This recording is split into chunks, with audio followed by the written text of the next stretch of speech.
Good morning, dear students, and welcome to the last part of our chapter on animal classification.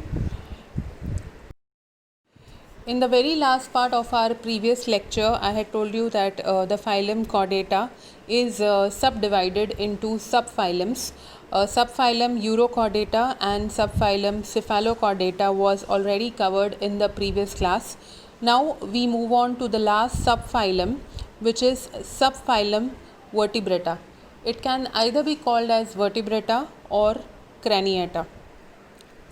This subphylum contains animals in which the notochord is replaced by the vertebral column. In these animals, the head is very well developed. There is the presence of a brain, and the brain is protected by a cranium.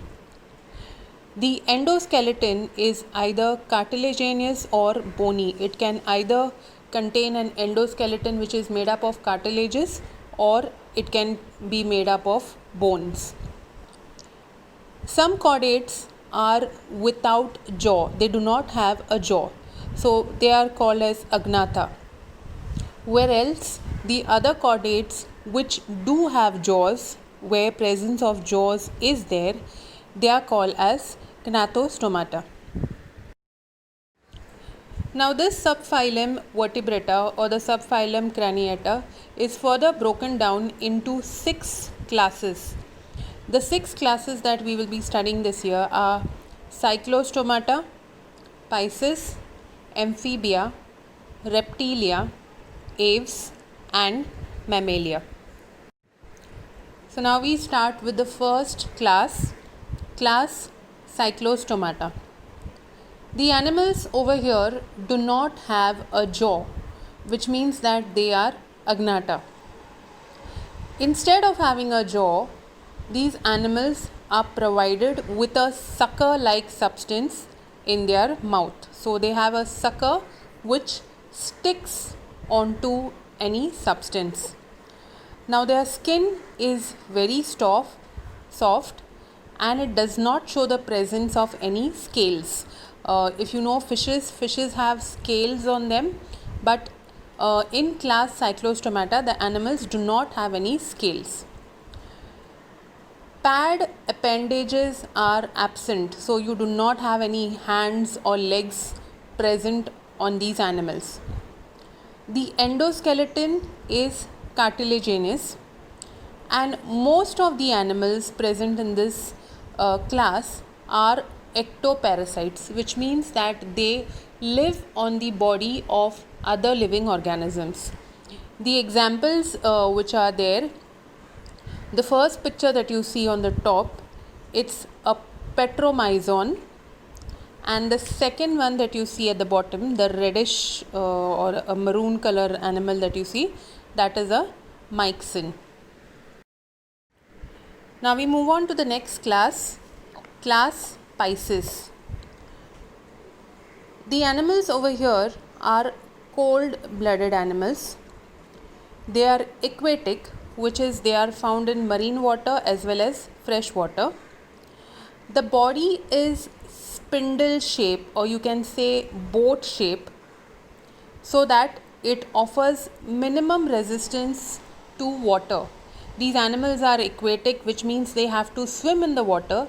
So that they can easily swim in the water, their body is boat shape, or you can say spindle shape, so that it can easily cut through the water and move in the forward direction. They have paired and maybe even unpaired fins, and the fins are basically used for swimming. The tail fin is present, which is used as a steering organ during swimming. So if the fish wants to move in a particular direction, or it wants to change its direction, it uses its tail fin for helping it to change directions while swimming. The exoskeleton is in the form of scales. So there are scales which are present on the outer surface on the body of these animals. The endoskeleton is made up of either cartilaginous substances or there are bones which are present inside the body. Respiration takes place with the help of gills. The examples which are put up over here, we start from the top. The first picture is of a rohu fish. Second in the middle is of a seahorse. The third one is of a shark. The fourth one, the bottom picture, bottom left hand side, it's of a pomfret. And the last picture, the bottom right hand side picture, is of a stingray. The next class we move on to is class Amphibia. These animals are strictly aquatic during the larval stage. That is, when these animals are in the larva stage, at that time they are only present in the water. They only live in the water. And at that time they perform aquatic respiration. Later on, when these animals reach the adult stage, they can live in the water as well as on the land. And at that time, they can perform aquatic respiration as well as aerial respiration. They have two pairs of appendages, that is, they've got two hands, two legs, you can say, and the digits are without claws. At the end of their limbs, they have these finger like structures, you can say, and on that there are no claws present. The exoskeleton is absent and the skin is without any derivative and usually kept moist for respiration. So the outer part of their skin does not have anything. It does not have any fur, it does not have any hair, it does not have any scales. Okay, so it has to be kept moist for the process of respiration, because when these animals are swimming in the water, they respire with the help of their skin. So that is why certain substances are released continuously by the body of these animals so that the skin remains moist and does not get dry, and they can easily go ahead with the process of respiration when they are inside the water. External ears are absent. They do not have any external ear structure. If you look at the second picture over there, the picture which is under the word Amphibia, that is a picture of a toad. Okay, the first picture, the green thing that you see, that is a frog. The second picture is of a toad, and the third picture is of a salamander. These are the three examples given in your textbook. Now in that picture of a toad, behind the ear you see a small grey colored circular structure. Now that is, you can say, the ear of the toad, but it is not actually called as a ear. Instead, that there is a different name which is given to it. It is called as the typhanum. Okay, so the external ear is absent, but instead they have something called as the typhanum, which is present behind the eyes. They do not have a neck. The neck is absent. The eyes are prominent, means their eyes are very big, huge eyes they have on their heads, and there are eyelids present to protect the eyes. Okay, and as I said, the examples given over here are frog, toad and salamander. Now if you look at the first two pictures, how will you understand which is a frog, which is a toad? Both of them look very much alike, but the basic difference between a frog and a toad is that the body of a frog is smooth.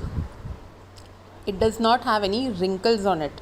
But if you look at the body of the toad, the body is very wrinkled. It has a lot of folds. So that is the basic difference. How to identify which is a frog and which is a toad. Next, we move on to class Reptilia. Now, in this, according to the course of animal evolution, they were the first true terrestrial animals which showed creeping movements. So, all the animals which are present before this, that is the animals of class Cyclostomata, of class Pisces, and class Amphibia, these animals were aquatic in nature. But Reptilia is the first class which showed animals which were truly terrestrial, that is, they move only on the land. And how do they move? They move with a creeping movement. Now, these animals are also cold blooded. They creep on the land as their body cannot be lifted up. Their bodies are almost, you can say, touching the floor or touching the ground when they move, because their legs are very short. Okay, so the legs cannot lift the body very high up from the ground. So hence the way in which they move is called as creeping. Their skin is very dry and scales are present on the body. There is a neck which is present in between the head and the trunk. Over here also the external ear is absent. The digits are provided with claws. So their fingers, you can say, has claws. The examples which are present over here, the first one tortoise, then turtle, second one is a turtle, the third one the normal house lizard, the fourth one a chameleon, and the fifth one snake. Okay, so these are the examples of animals in class Reptilia as mentioned in your textbook. The next class is class Aves. These vertebrates are completely adapted for aerial life, means their body structure is completely evolved and completely structured in such a way that they are able to fly. Now, these animals are warm blooded, that is, they can maintain their body temperature constantly. Their body is spindle shaped to minimize air resistance during flight. So because they have to fly, the body of these animals are also spindle shaped, or you can say boat shaped, so that they can easily cut through the air and move in the forward direction. The forelimbs are modified into wings because they are flying, because due to that the front legs are modified or changed into wings. Digits are covered with scales and bear claws. So they are, if you look at the legs of the birds, you will see that the legs has scales and there are claws also present on their legs. The exoskeleton is present in the form of feathers. So the outer part of the body is completely covered with feathers. A neck is present between the head and the trunk, and the jaws are modified into beak. So the jaw portion of their mouth is converted into a beak.